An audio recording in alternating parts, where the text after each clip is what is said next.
Hello and welcome to the Building Better Leaders podcast. I can't believe it. We are on YouTube. John, at 60, did you ever imagine that No, I didn't think I'd be making my debut at 60. you were going to have a YouTube channel? For those of you who don't know us, now you can see us, of course, and obviously I am John and this is Rachael. Rachael, introduce yourself. It's lovely to be here. God, we must have done like 50 odd versions of the podcast, but finally you can see us. So I'm Rachael Sullivan. I am a leadership trainer, a leadership coach. I'm a mum of 2 boys, also a fur baby mum to Pablo. What do you need to know, I guess, to understand me as co-host of these podcasts? Well, I was probably, what's the word? I was probably what you'd have called talent in my early career. I moved quite far quite quickly. You'll never, ever guess this about me, John, but I was really impatient. Who'd have thought? And so when I wasn't getting promoted, I moved jobs to get promoted, chased the money. So I think I had 8 jobs up until being 30, always for more money, always for a promotion. And at 29, I ended up landing my first leadership job. And that's when I first got introduced to the notion of leadership coaching, psychometrics, things like the Hogan. I had a fabulous HR department when I worked for Vodafone Australia, and lots of support, actually. It was really well provided for. But it was also uber cutthroat, uber fast-paced, kind of fast forward to burnout, getting loads wrong, and then getting made redundant after a zillion restructures. And that's what prompted me to go back to university at 34 and study a master's in coaching psychology. Came back from Australia and met you. Met me, yes. We were at, let me remember this correctly, we were at a Coaching York event, and David Clutterbuck, Professor David Clutterbuck was presenting. And we were in a session about how to start a coaching business, and you made a beeline for me. And the rest, as they say, is history. Absolutely. But since then, obviously I've met my husband, had 2 kids.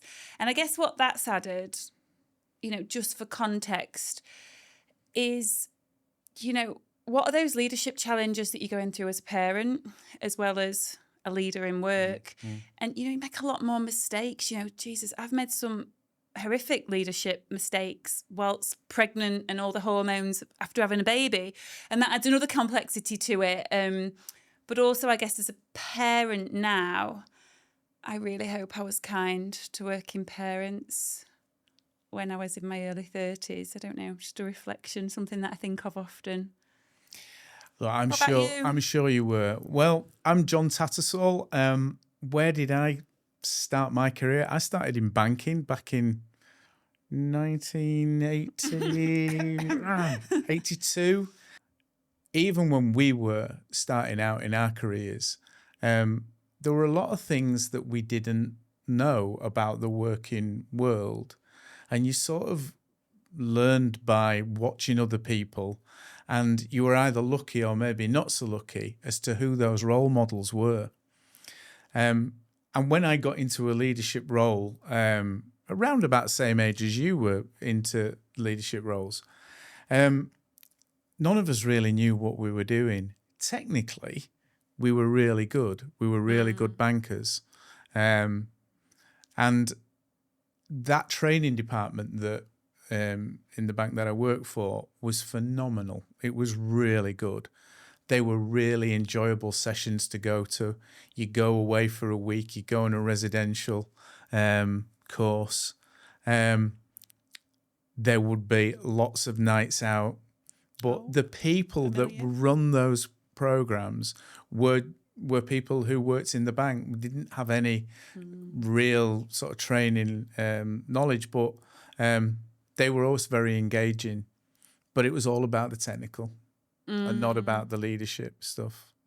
And I just think, God, we made so many mistakes.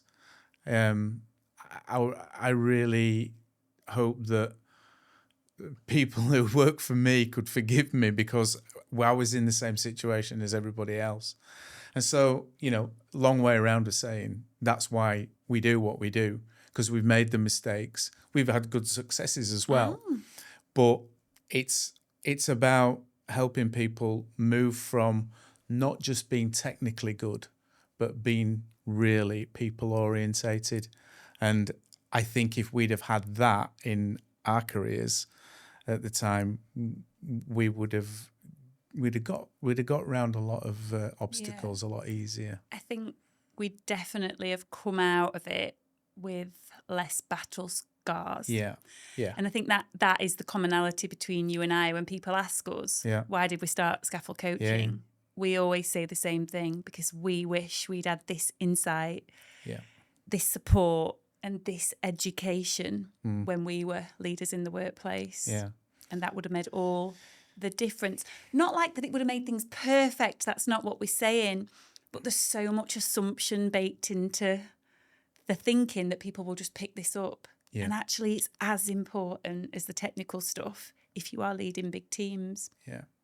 And what's the one word that we use all the time, and you alluded to it earlier, that people will always tell you they don't have? The big T. The big T. Leadership takes time, and that's a lot easier if you have a framework that you can think about, that you can refer back to try things out without feeling that they must always be successful. Everybody's different. We work in different ways. Some people are time pressure prompted and do quite well. Other people need to spend time on a project and do it quite practically in stages. But you need time in order to do it. But the framework that we provide, I think, is really important. Absolutely. And for those of you, that have been with us for a while, and those of you that are new, the reasoning behind this podcast and who it's predominantly for, of course, anybody that's curious about leadership is welcome. But back to that big thing about time, the reason why we created this podcast was we want to find a way to support anybody that comes on our programs at a time that works best for them. So usually when they're driving, when they want a bit of downtime after a busy day or at lunch. So it's meant as a support to their learning. But of course, we've opened it up to anybody that wants to be a better leader. It's why we're also writing our book. I'm going to give us some huge accountability there, John. We will get this book published. We're doing okay. I think we're doing better than we thought we would. We're halfway. Our book will be coming out in 2026. And again, the whole thing around that is time.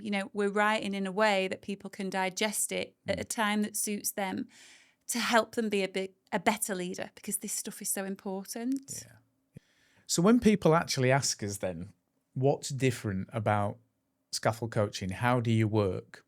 The first thing that we really say is that we really listen to people. We really listen to the L&D people, and we listen to the leaders on what kind of culture they wanting to create in their organisation, so that we actually hit the ground running with the programs that we offer. Yeah, I think, chatting to a lot of clients this last couple of months, they always say that what they love about us is, and they're actually surprised because we can scale, that we don't do off the shelf. Yeah. And that's a really fine balance, because of course we've got programs that follow a similar vein.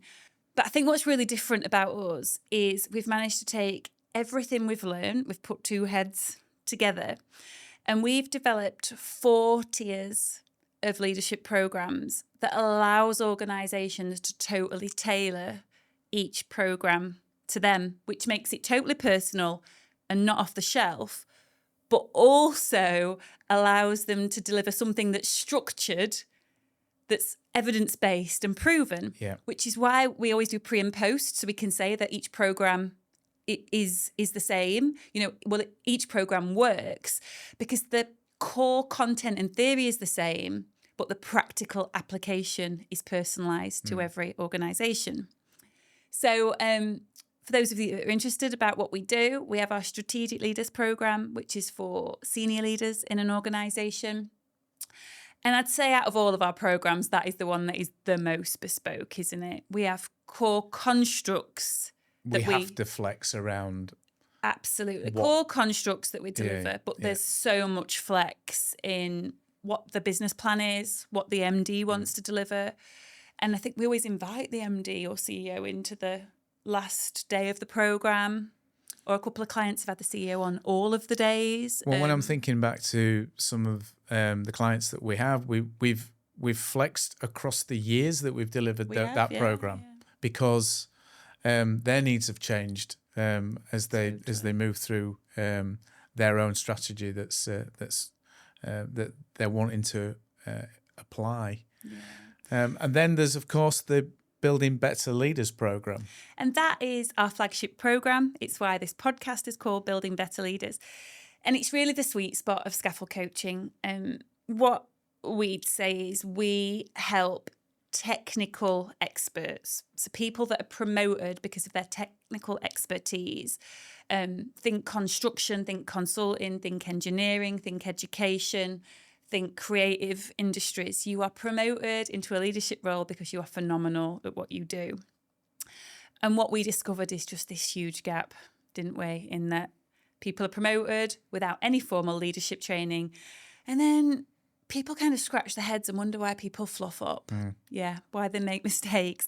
So our Building Better Leaders program is a modular program. You can choose from 21 topics and turn that into a program that fits the needs of your organizations. We've got a client at the minute that's doing a talent review, so a competence, capability, skills gap. And the outcomes of that will then feed into our program match tool, and it will spit out the modules that they need to do. So we'll give them a 3-day program that's 9 topics of those 21 that hit the areas that their leaders need the work or need the development on. This project is what we've been doing the longest, isn't it? This program, we're in 7 years of it. We've got NPS score of 73. We've got robust data sets that proves it works. And again, there's that real tailored aspect. It can be delivered online in 2-hour in-person webinars, or it can be delivered in days. We did 5 days at the University of Hull as a program, didn't we, for how many cohorts of leaders? Put 100 leaders, 100 people through it. 2 years, yeah. Across 2 years.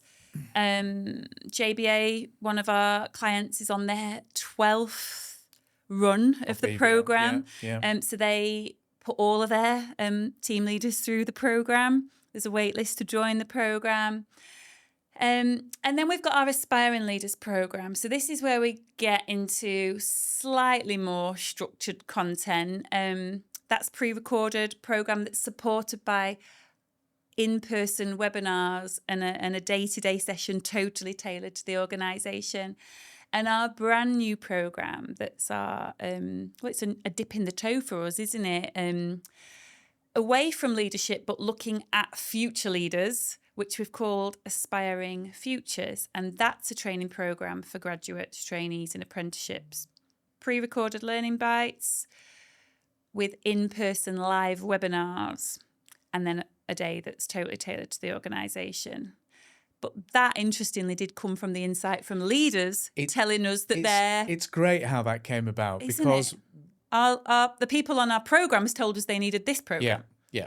And it's really aimed at people who are new to the workplace, really. So they've either left school or they're apprentices or graduates. And we're talking about some people who started work post-COVID. Yeah. And the challenges are complex and they are different, and because we're dealing with different people. But the thing I always remember about where we were sort of scratching our heads is the team leaders were basically saying, we need this.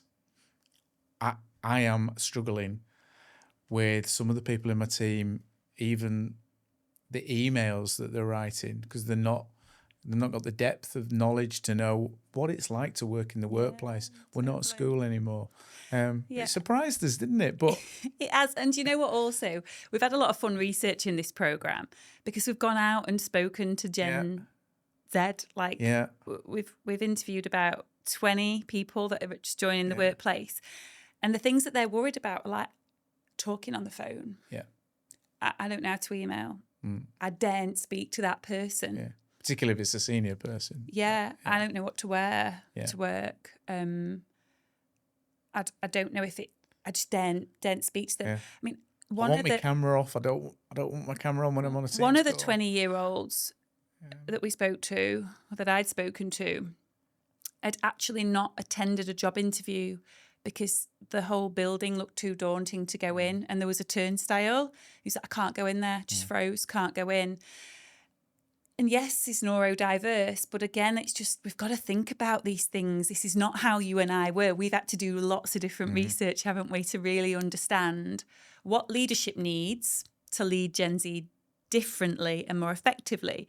But also we've had to look at what does Gen Z need to do to be more functional in the workplace and more successful. Yeah. So exciting programme for us to launch. We have the stepping stones now into the workplace. And I think you can see a way through across somebody's career. Or they may well be in different organisations across it. But I think we're covering all the touch points that we need to. We'll see. Well, let's see how we will. And the big product evolves. And service, I guess, that we've not mentioned, and why people ask why we're called Scaffold Coaching, is yes, we started off as a coaching business. It's called Scaffold because we act as a scaffold around the person.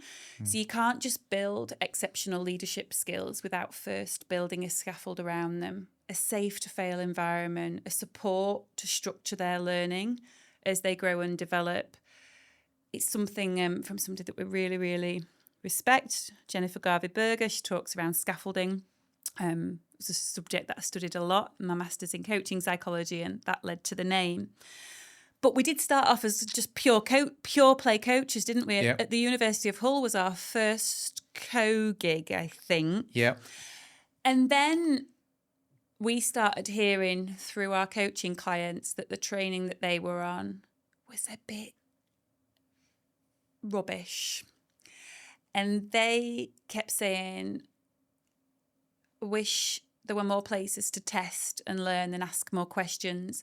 And so, again, that prompted us to dip our toe into training. But what we've kept is that coaching ethos. Yeah. Absolutely, through every single one of our training programs. And I think we both feel really strongly about this. We do not go and tell people what to do. Absolutely not. And you know, people find it funny at first or frustrating sometimes because at first. they want to be Well, told. just tell me, Yeah. what should I do? And we say, well, what do you think you should do? and we throw it back on it. But then they get into it and they realise that the learning sticks if you apply the coaching ethos and methodology, which is why we ask a lot of questions, make a lot of reflection in, and use all the best of coaching practice and psychology to make the learning stick. Hence Scaffold Coaching. So thanks for listening to our first YouTube podcast. If you want to learn more, do please tune into the Building Better Leaders podcast. You can also follow us on LinkedIn, where we actually fairly regularly just drop in some nice leadership concepts that people can try out. If you want to know more about the programs that we're running, please just visit www.scaffoldcoaching.com, and it will be really good to have you on board. And don't forget, there are over 50 podcasts that are just audio that you can sign up for on whatever channel you receive your podcasts. And don't forget to, I can't even believe I'm going to say this, like and subscribe. My son will be so... Oh my God. My son will be so proud of me for saying that. 7 years old. YouTube is like a bigger treat than chocolate. So yeah, don't forget to like and subscribe. We will be sharing future podcast episodes. We'll always be doing leadership common challenges, leadership tips, and we'll have some great guests on for you. Thanks for tuning in. See you soon. Thank you.